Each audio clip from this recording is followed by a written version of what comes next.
जीवन पथरे चलिबाकु तुमे शिखाउछ प्रतिक्षणे शिखाउछ प्रतिक्षणे तुमे थिले साथे एही जीवन रे तुमे थिले साथे एही जीवन रे पाई जीवु आमे मुक्ति पाई जीवु आमे मुक्ति केते सरधारे केते निबिड़ रे धरिछु आमको कोले धरिछु आमको कोले तुमरी कोलर तुम पणतर भरोसा पाइछि जिए भरोसा पाइछि जिए भरोसा किए आउ खोजिब आउ कहा पासे सिए आउ कहा पासे सिए केते सरधारे केते निबिड़ रे धरिछु आमको कोले धरिछु आमको कोले तुमरी आनंदरू टिकिए पाइकी खोजुछु प्रतिक्षणे खोजुछु प्रतिक्षणे दिव्य आलोक देखाइब बोली रखिछु भरोसा में रखिछु भरोसा में केते सरधारे केते निबिड़ रे धरिछु आमको कोले धरिछु आमको कोले माँ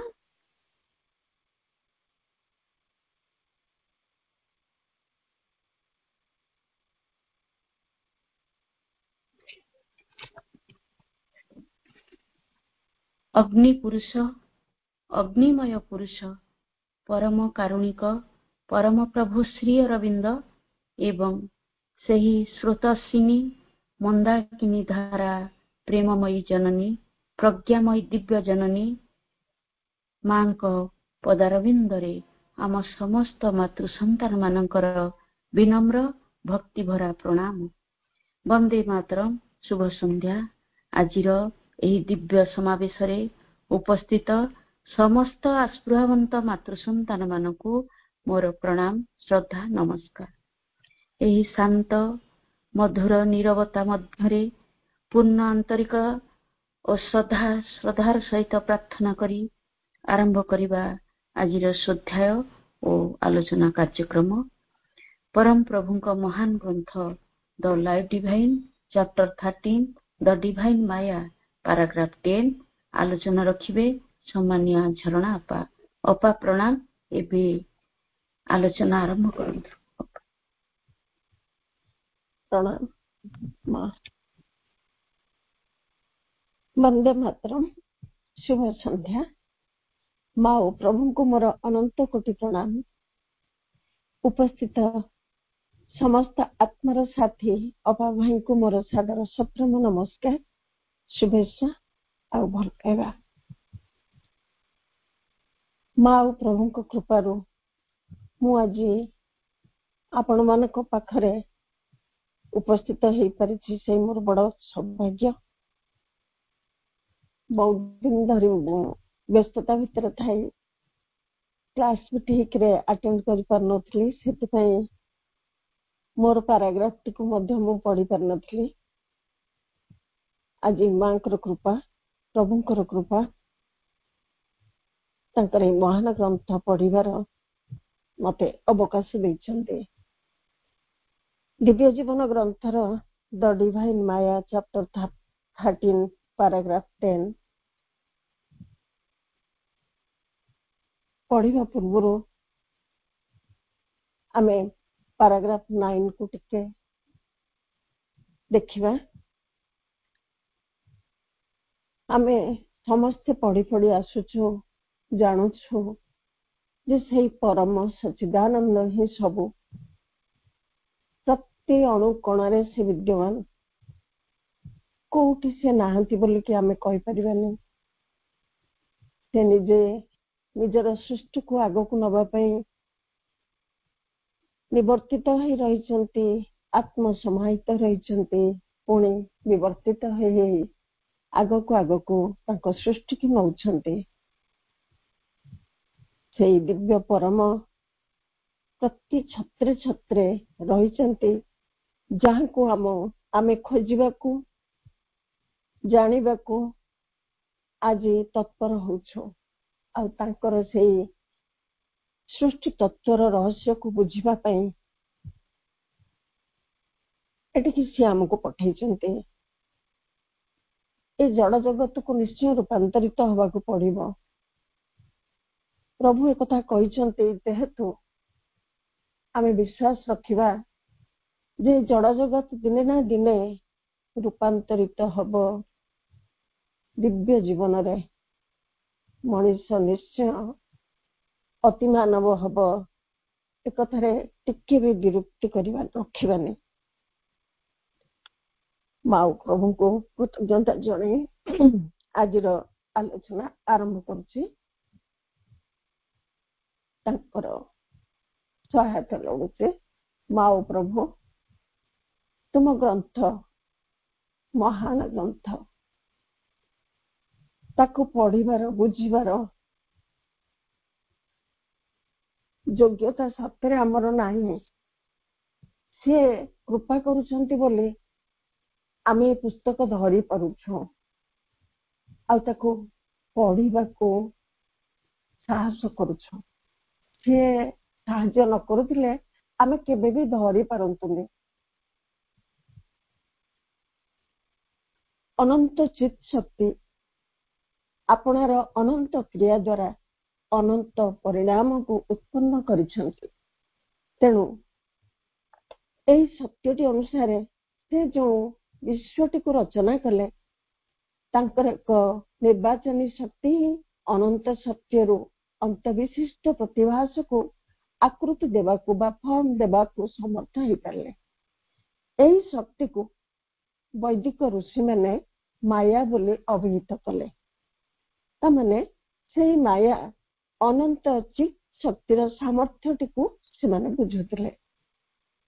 ସେଇ ମାୟା ବା ସେଇ ମାୟା ଦ୍ୱାରା ହିଁ ସେ ସବୁକୁ ଧାରଣ କରିପାରୁଛନ୍ତି ବୋଲି, ସବୁକୁ ଆକାର ଦେଇ ପାରୁଛନ୍ତି ବୋଲି ଏହି ବିଶ୍ୱାସ ତାଙ୍କର ହଉଥିଲା। ଏହି ମାୟା ଦ୍ୱାରା ହିଁ ସ୍ପନ୍ଦନ ରହିତ ସତ୍ୟ ସକ୍ରିୟ ସତ୍ୟ ରୂପେ ସ୍ପନ୍ଦିତ ହେଇ ଉଠୁଛନ୍ତି। ଏ କଥା ପ୍ରଭୁ କହୁଛନ୍ତି। ଯେଉଁ ପରମ ସତ୍ତା ଭିତରେ ଭେଦ ଚେତନାର ବନ୍ଧନ ନାହିଁ, ମୁକ୍ତ ଭାବରେ ସେ ଅବସ୍ଥିତ, ସେ ଅଲଗା ନୁହନ୍ତି।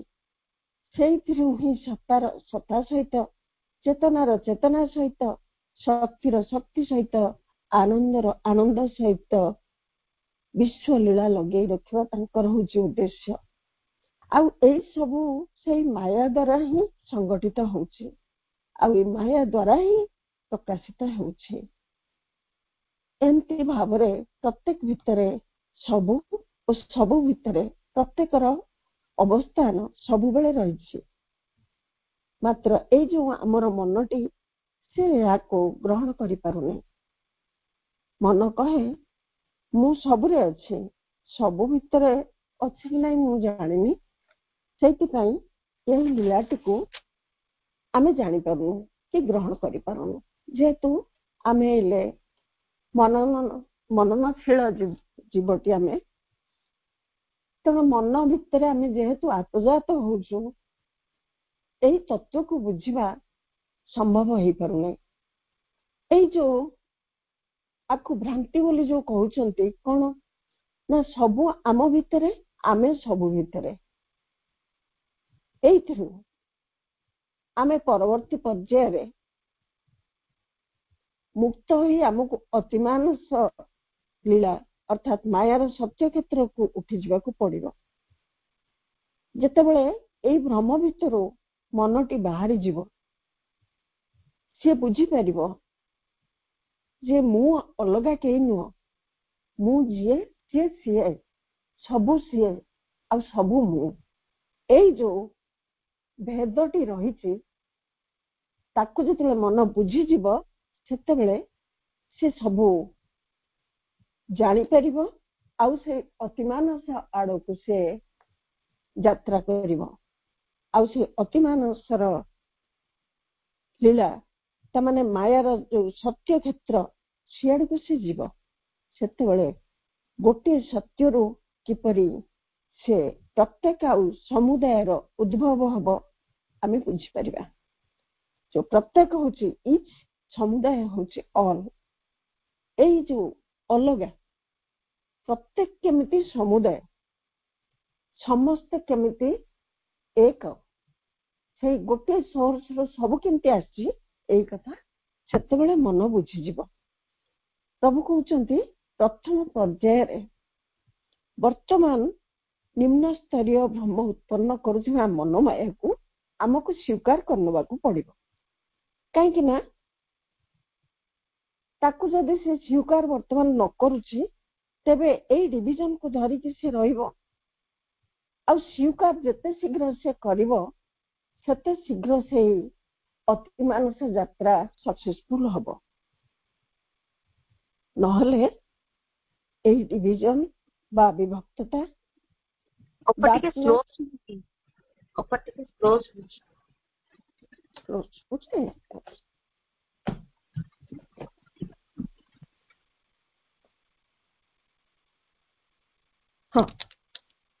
ପ୍ରଭୁ କହୁଛନ୍ତି ପ୍ରଥମ ପର୍ଯ୍ୟାୟରେ ବର୍ତ୍ତମାନର ନିମ୍ନ ସ୍ତରୀୟ ଭ୍ରମ ଉତ୍ପନ୍ନ କରୁଥିବା ଏଇ ମନୋମାୟାକୁ ଆମକୁ ସ୍ୱୀକାର କରିନେବାକୁ ପଡିବ। ତାପରେ ତାକୁ ଓଭରକମ୍ କରିଯିବାକୁ ପଡିବ। କାହିଁକି ନା ଏଇ ଡିଭିଜନ ବା ବିଭକ୍ତତା, ଡାର୍କନେସ୍, ଯେ କି ଅନ୍ଧକାରାଚ୍ଛନ୍ନତା, ଲିମିଟେସନ୍ସ, ସୀମାବଦ୍ଧତା ଭିତରେ ସେଇ ଈଶ୍ୱରୀ ଲୀଳା, ସେଇ ଭଗବତ ଲୀଳା, ସେଇ ଦିବ୍ୟ ଲୀଳା କାର୍ଯ୍ୟ କରୁଛି। ସବୁ ଭିତରେ ସେ ହିଁ ଅଛନ୍ତି। ଡିଭିଜନ ହେଇଛି ସତ, ଅନ୍ଧକାର ତମସାଚ୍ଛନ୍ନ ହେଇଛି ସତ, ସୀମାବଦ୍ଧତା ଭିତରେ ସବୁ ରହିଛି ସତ, କିନ୍ତୁ ସେଇ ଲୀଳା କରୁଛନ୍ତି, ଆଉ କିଛି ବି ନାହିଁ। ଏଇ ଯୋଉ ବାସନା, ଦ୍ୱନ୍ଦ୍ୱ ଓ ଦୁଃଖର ଆବରଣ ତଳେ ତାଙ୍କର ଲୀଳା ହିଁ ଆମେ ଦେଖୁଛୁ। ଆମେ ପ୍ରତ୍ୟେକ ଜୀବନରେ ଯାହା ଯାହା ଆସୁଛି, ସେ ବାସନାର ସ୍ରୋତ ହଉ, ଦ୍ୱନ୍ଦ୍ୱର ଜାଲ ହଉ ବା ଦୁଃଖର ଘନଘଟା ହଉ, ସବୁର ଆବରଣ ତଳେ କେବଳ ସେଇ ଲୀଳା ରଚୁଛନ୍ତି ତାଙ୍କରି ଖୁସି ପାଇଁ। କେତେ ମାନେ କହିବାକୁ କେତେ ସହଜ ଲାଗୁଛି, କିନ୍ତୁ ନିଜେ ତାକୁ ଅଙ୍ଗେ ଲିଭେଇଲା ବେଳେ କେତେ କଷ୍ଟ ହଉଛି। ସୁନ୍ଦର ଲାଇନଟି, ଏଇ strife and sufferings ଭିତରେ he subjects himself to the force that has come out of himself and by her obscure suffer himself to be obscure।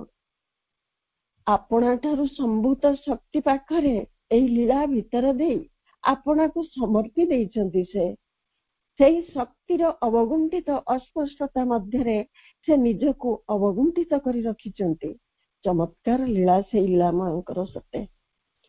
ନିଜେ ଶକ୍ତିର ବନ୍ଧନ ଭିତରେ ଆନନ୍ଦରେ ବାନ୍ଧି ହେଇଛନ୍ତି, ପୁଣି ଆପଣାକୁ ସେଇ ବନ୍ଧନ ଭିତରୁ ମୁକ୍ତ କରୁଛନ୍ତି, ପୁଣି ତାକୁ ହିଁ ଆଲିଙ୍ଗନ କରି ନେଉଛନ୍ତି। ଏ କେମିତି କଥା? ଏମିତି ଏକ ସମୟ ଆସିବ ଯାହା ଅତିମାନସର ଲୀଳାଭୂମି ହବ। ସେତିକି ବେଳେ ଏହି ପ୍ରତ୍ୟେକ ଆଉ ଏଇ ଯୋଉ ସମୁଦାୟ ଏକ ହେଇଯିବ। ଆଉ ପ୍ରତ୍ୟେକ ନଥିବ କି ସମୁଦାୟ ନଥିବ, ସେଇ ୱାନନେସ୍ ଭିତରେ ମଣିଷ ରହିଥିବ। ଏବେ ଆମେ ପାରାଗ୍ରାଫ 10 କୁ ଯିବା।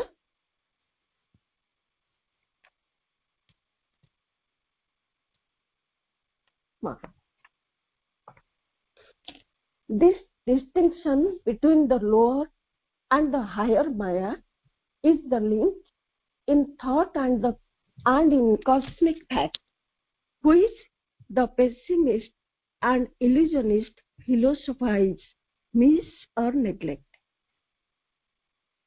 The distinction between the lower and the higher Maya is the link in thought and in cosmic fact, which the pessimist and illusionist philosophizes, miss or neglect. এই ଯୋଉ ମାୟା ତା ଭିତରେ ଥିବା ପରସ୍ପର ପାର୍ଥକ୍ୟ କଣ? ସେ ପାର୍ଥକ୍ୟ ନିମ୍ନ ସ୍ତରରେ ଥିବା ମାୟା ଆଉ ଊର୍ଦ୍ଧ୍ୱ ସ୍ତରରେ ଥିବା ମାୟା। ଏହି ହଉଛି ଦିଟି ମାୟା, ଉପରେ ଗୋଟିଏ ମାୟା, ତଳେ ଗୋଟିଏ ମାୟା। ତା ଭିତରେ କଣ ପାର୍ଥକ୍ୟ ରହିଛି? ଯଦି ଆମେ ଅନୁଭବ କରିପାରିବା, ଆମେ ବୁଝିପାରିବା ଯେ ଏହା ଆମ ବିଚାର ତଥା ବିଶ୍ୱ ସତ୍ୟର ଏକ ସଂଯୋଗକାରୀ ସେତୁ, ଏକ ଲିଙ୍କ। କସ୍ମିକ ଫ୍ୟାକ୍ଟ ଆଉ ଆମର ବିଚାର, ଆମର ଧାରଣା, ତା ଭିତରେ ସିଏ ହଉଛି ଏକ ଲିଙ୍କ ବା ସେତୁ। which the pessimist and illusionist philosophizes, miss or neglect, ଯାହାକୁ ଦୁଃଖବାଦୀ ଆଉ ମାୟାବାଦୀ ମାନେ କଣ କରିଛନ୍ତି ନା ତାକୁ ମିସ୍ କରିଛନ୍ତି, ତାକୁ ଅବହେଳା କରିଛନ୍ତି ଆଉ ତାକୁ ଦେଖି ପାରିନାହାନ୍ତି। ଏଇ ଦର୍ଶନ ଗୁଡିକ, ଏଇ ଯୋଉ ଦୁଃଖବାଦୀ ଆଉ ମାୟାବାଦୀ ଯାହାକୁ ଏଇ ଯୋଉ ବିଚାର ତତ୍ତ୍ୱକୁ ନେଇ ଦର୍ଶନ ଗୁଡିକୁ ସେ ଦେଖି ପାରିନାହାନ୍ତି କିମ୍ବା ନେଗ୍ଲେକ୍ଟ କରିଛନ୍ତି। ସେମାନେ ଏହି ପାର୍ଥକ୍ୟକୁ, ଏହା ଯେ ଏକ ସଂଯୋଗକାରୀ ସେତୁ ବା ଲିଙ୍କ, ଏକଥା ସେମାନେ ଜାଣିପାରିନାହାନ୍ତି ହୁଏତ। Two them the mental Maya or perhaps an overmind is the creatrix of the world, and a world created by mental maya would indeed be an inexplicable paradox and a fixed yet floating nightmare of conscious existence, which could neither be classed as an illusion nor as a reality. To them, ସେମାନଙ୍କ ଦୃଷ୍ଟିରୁ the mental maya, ଏହି ମନୋମୟ ବା ମନୋମାୟା or perhaps an overmind is the creatrix of the world. ସେ କହୁଛନ୍ତି ଯେ ତାଙ୍କ ଅନୁସାରେ ଏହି ମନୋମୟ ମାୟା କିମ୍ବା ଏକ ଅଧିମାନସ ହିଁ এই ବିଶ୍ୱକୁ ସୃଷ୍ଟି କରିଛି, ଯାହା ଫଳରେ ଏଇ ଏକ ଅବଧ୍ୟ ବିରୋଧାଭାସ ସୃଷ୍ଟି ହେଇଛି। এই ଚିତ୍ ସତ୍ତା କେବଳ ଏକ ପରିବର୍ତ୍ତନ ରହିତ ଅଥଚ ଭାସମାନ ସ୍ୱପ୍ନ ବିକାର ହେଇଥିବ ବୋଲିକି ସେମାନେ ଭାବୁଛନ୍ତି ବା ସେମାନେ କହିଛନ୍ତି। Two them the mental Maya or perhaps an overmind, overmind ବା ମେଣ୍ଟାଲ ମାୟାରୁ ଏଇ ସୃଷ୍ଟି ହେଇଛି ବୋଲିକି ତାଙ୍କ କହିବା କଥା। କିନ୍ତୁ ପ୍ରଭୁ କଣ କହୁଛନ୍ତି? which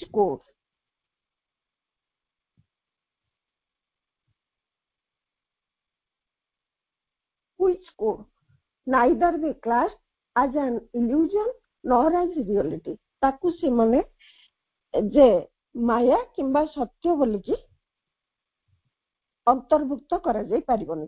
ମାନେ ସେମାନେ କହିବା କଥା ଯେ ତାକୁ ମାୟା ଶ୍ରେଣୀରେ ନେଇପାରିବେନି କି ସତ୍ୟ ଶ୍ରେଣୀରେ ମଧ୍ୟ ତାକୁ ଅନ୍ତର୍ଭୁକ୍ତ କରିପାରିବେନି। We have to see that the mind is only an intermediate term between the creative governing knowledge and the soul imprisoned in its work. We have to see that ଆମକୁ ଏଇଠି ଏହାର ସମାଧାନଟି କଣ ଦେଖିବାକୁ ପଡିବ। ସେଇ ସମାଧାନଟିକୁ ପାଇବାକୁ ହେଲେ ପ୍ରଭୁ କହୁଛନ୍ତି ଆମ ମନକୁ ଗୋଟେ ପକ୍ଷରେ ସେଇ ସୃଜନଶୀଳ ସର୍ବନିୟାମକ ଜ୍ଞାନ ଓ ଅପର ପକ୍ଷରେ ଆପଣାର ବିସୃଷ୍ଟି ଗୁଡିକ ମଧ୍ୟରେ ବାନ୍ଧି ହୋଇ ପଡିଥିବା ଆତ୍ମାର ମଝିରେ ଏକ ମଧ୍ୟବର୍ତ୍ତୀ ସତ୍ୟ ଭାବରେ ମାନି ନେବାକୁ ପଡିବ। ଯଦି ଆମେ ଆର ସମାଧାନ ଚାହୁଁଛୁ ତାହେଲେ ଆମକୁ କଣ କରିବାକୁ ପଡିବ ନା ଏଇ ମନକୁ ତାକୁ ଏକ ସୃଜନଶୀଳ ସର୍ବନିୟାମକ ଜ୍ଞାନ ତା ଭିତରେ ଅଛି ବୋଲିକି ଆମକୁ ଗ୍ରହଣ କରିବାକୁ ପଡିବ। ଆଉ ଅନ୍ୟ ପକ୍ଷରେ ଆପଣାର ବିସୃଷ୍ଟି ଗୁଡିକ ମଧ୍ୟରେ ବାନ୍ଧି ହୋଇ ପଡିଥିବା ଆତ୍ମାର ମଝିରେ ଏକ ମଧ୍ୟବର୍ତ୍ତୀ ସତ୍ତା ଭାବରେ ମାନି ନେବାକୁ ପଡିବ। ସେ ଗୋଟିଏ ମଝିରେ ଆତ୍ମାର ମଝିରେ ଏକ ମଧ୍ୟବର୍ତ୍ତୀ ସତ୍ୟ ଭାବରେ ରହିଛି ବୋଲିକି ଆମକୁ ଆକ୍ସେପ୍ଟ କରିବାକୁ ପଡିବ। ତାପର ସେଣ୍ଟେନ୍ସରେ କହୁଛନ୍ତି Sachidananda involved by one of his lower movements in the self-oblivious absorption of force that is lost in the form of her own workings, returned towards himself out of the self-oblivion. Mind is only one of his instruments in the descent and the ascent. कौन है Sachidanand involved by one of his lower movements in the self-oblivious absorption of force that is lost in the form of her own workings. कहले जे सचिदानंद कौन करछंती ना आपणर एक निम्नतर गतिस्पंदनर बशवर्ती होई शक्तिर आत्मविस्मृत grass भितर जड़ित हो पड़छंती। तमाने एठी सचिदानंद जे सबु भितर आत्मजात जमती कहउचंती इच एंड ऑल प्रत्येक आउ समुदाय सबु भितर से जेहेतु रहिचंती तेणु से कौन करचंती ना तांकर सी मध्य निम्न अछंती सी मध्य ऊर्ध्व अछंती ना तांकर से निम्नतर गतिस्पंदनर बशवर्ती होई शक्तिर आत्मविस्मृत से हो जाइछन। सी जे शक्तिमान सी शक्तिशाली तांकर से शक्ति के तो से भूली जाइछंती से शक्तिर ग्रास भितर से बुड़ी जाइछंती। से शक्ति निजे करथिबा कार्य भितर सत्य जेमती आपना को हरई बसची माने से निजे करिसंती आउ से त्रुटि भितर निजको से बाहर करबा पई कि प्रयास करूछंती एवं एई आत्मविस्मरण भितर पुणी तांकरी पाखकु फेरी आसीबार से चेष्टा लागिछि। तामाने सीए सेइतरे इन्वॉल्व हेकी रहिसंती सबु कार्य करूछंती पुणी से निजे पुणी सबु भूली जाउछंती आउ से निजे करितिबा क्रिया भितरे सत्य जेमती से निजको हरई दैछंती आत्मविस्मृत हो पड़िछंती आउ से आत्मविस्मरण भितर पुणी बाहरी आसीबार प्रयास रे अछंती। तापर कहले mind is only one of his instruments in the descent and the ascent. एई जो मन होउची एकमात्र साधन instrument in the descent and the ascent.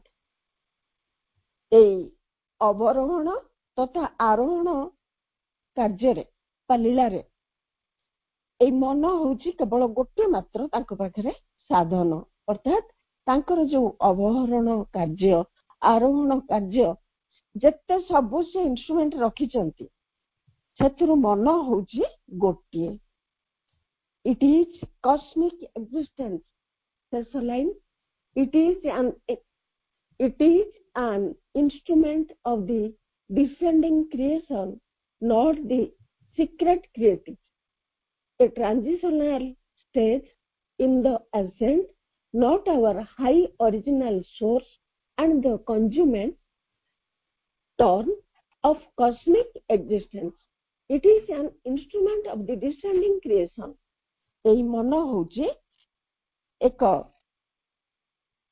सृष्टि रूपी ए जो ताकर चली अवरोहण कार्य आरोहण कार्य ए अवरोहण कार्य रे मन होउची एकमात्र साधन।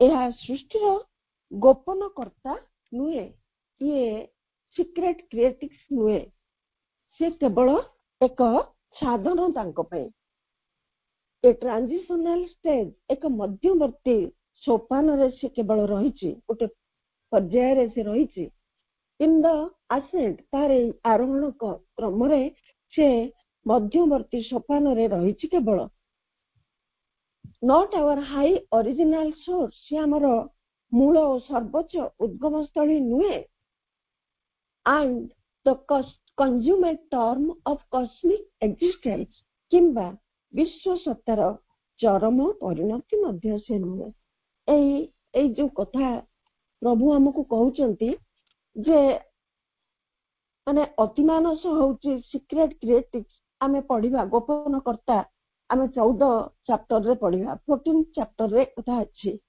मन को काहे की करा हला नै काहे की ना मन जेहेतु एक पर्याय मध्यवर्ती पर्याय जड़ जड़ रु प्राण तापर मन आसीची से होउची मध्यवर्ती पर्याय से मनुष्य को कहा होउची ट्रांजिशनल बीइंग बोली की सेति पई ताकू ए गोपन कर्ता भाव प्रभु नहीं नांती प्रकृत रे तांकर जो लक्ष्य अतिमानस जोठी प्रभु पहुंच सारचंती जांकू उतारी आनिसंती सेठी सेही होउचंती गोपन कर्ता सृष्टिर सेही कथा प्रभु एटा हमहु कहिसंती आपरे पुणी कोन कहबे आमे पढ़ी पढ़ी जिबा आगामी पैराग्राफ गुडी करे जतिकी बुझी परली सेतिकी कहली गोटे दिन भितरे मु तथापि बहुत कृतज्ञ होची लुना बाबू मते आज देथिबारु वंदे मातरम समस्त को आउथरे प्रणाम माँ।